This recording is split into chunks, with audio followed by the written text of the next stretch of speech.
Hi everyone, मैं सुष्मिता आपका स्वागत करती हूँ पैशनेट होम में। आई होप आप सब लोग बहुत अच्छे होंगे, खुश होंगे और सुस्त भी होंगे। हम हाउसवाइफ घर में दिन भर काम करती रहती हैं, लेकिन अगर तरीका सही हो तो काम ठीक से होता है और जल्दी भी ख़त्म होता है। इंग्लिश में एक प्रोवर्ब है, out of sight out of mind. इसका मीनिंग हमें बताता है कि जो माइंड सामने दिखाई ना दे वो माइंड से चला जाता है। वैसे ही जो काम हमें सामने दिखाई ना दे उस काम को करने के लिए हम भूल जाते हैं। जैसे कि हमें घर की कोई जगह डिसऑर्गेनाइज लगती है तो हम उसको बार बार देखने के बाद हमें अच्छा नहीं लगता है तो हम उसको ऑर्गेनाइज कर देते हैं। जब कपड़े सूख जाते हैं, उनमें से जो कपड़े मुझे आयरन करने के लिए रखना है उन कपड़ों को मैं फ़ोल्ड करके एक बैग में रख लेती हूँ, लेकिन उस बैग को मैं कबर्ड में नहीं रखती हूँ क्योंकि कबर्ड में रखने से हम कुछ दिनों बाद भूल जाएंगे आयरन करने के लिए। इसीलिए मैं उन कपड़ों को फोल्ड करके एक बैग के अंदर रखती हूँ और बैग को लेकर जहाँ पर मैं आयरन करती हूँ वहीं पर ही रख देती हूँ, ताकि मुझे जाते आते वक्त दिखाई दे और मैं उन कपड़ों को 1-2 दिन के अंदर ही आयरन करके रख सकूँ। इससे कपड़े पाइलअप भी नहीं होंगे और हमारा काम टाइम पर भी हो जाएगा, और पाइलअप होने की वजह से हमें बहुत ज़्यादा मेहनत जो करनी पड़ेगी वो भी करना नहीं पड़ेगा।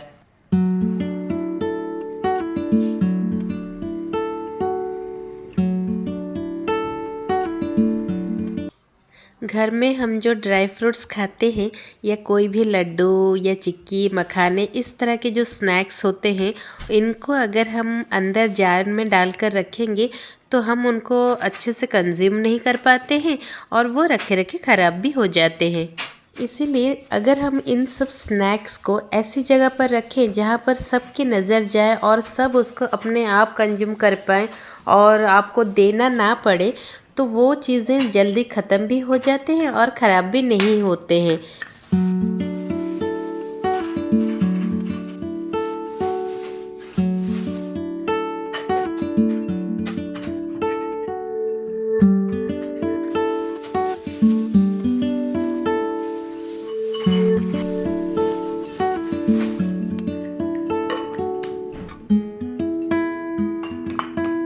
इसीलिए मैं अपने घर में जो ड्राई फ्रूट्स हो गए और इस तरह के जो स्नैक्स हो गए, इनको मैं जार में डालकर ट्रे के ऊपर रख कर मेरे डाइनिंग एरिया पर एक क्रॉकरी यूनिट है उसके ऊपर मैं रख देती हूँ, और जाते आते वक्त सारे घर वाले उनसे लेकर खा पाते हैं। इससे मेरा जो वो स्नैक्स है वो टाइम पर ख़त्म भी होता है और सारे लोग अच्छे से उसको खा भी पाते हैं।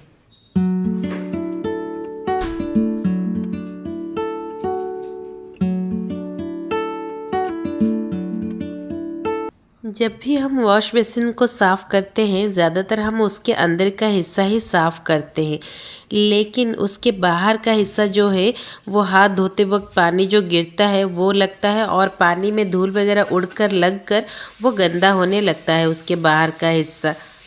इसीलिए मैं डेली नहीं कर पाती हूँ, टाइम नहीं होता है पूरा साफ़ करने के लिए। इसलिए मैं हफ्ते में 2-3 बार जब भी मैं वॉश बेसिन को साफ़ करती हूँ तो उसके जो बाहर का हिस्सा है उसको भी उसी ब्रश से ही क्लीन कर देती हूँ। फिर एक साफ़ कपड़े से उसको अच्छे से वाइप कर लेती हूँ तो बेसिन का अंदर का हिस्सा और बाहर का हिस्सा दोनों ही क्लीन लगता है और दिखने में भी अच्छा लगता है। और बहुत ज़्यादा गंदा होने पर उसको बहुत मेहनत से क्लीन नहीं करनी पड़ती। इससे हमारा वॉश बेसिन का जो एरिया है वो पूरा ही क्लीन लगता है।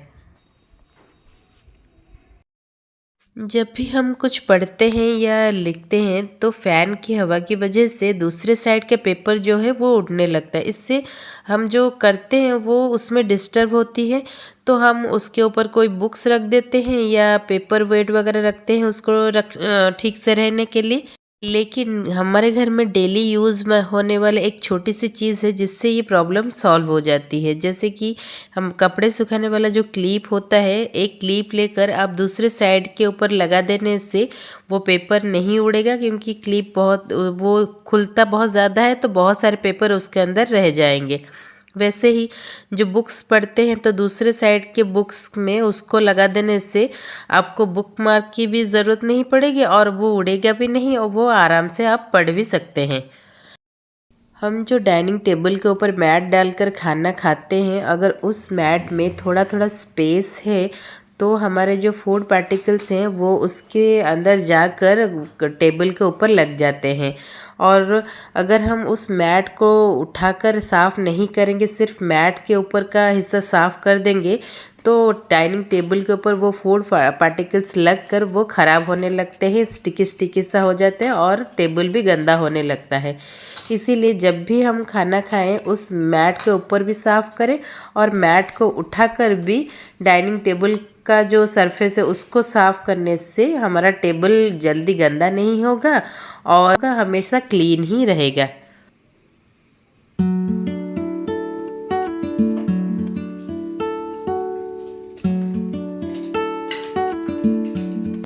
किचन में डेली यूज़ होने वाले जो टूल्स होते हैं, अगर हम उनको ड्रॉयर के अंदर रखेंगे तो बार बार यूज़ करने के लिए निकालना पड़ेगा, रखना पड़ेगा, और वो भी जब हम बहुत जल्दी में होते हैं तब बहुत चिढ़ लगता है ये सब करने के लिए।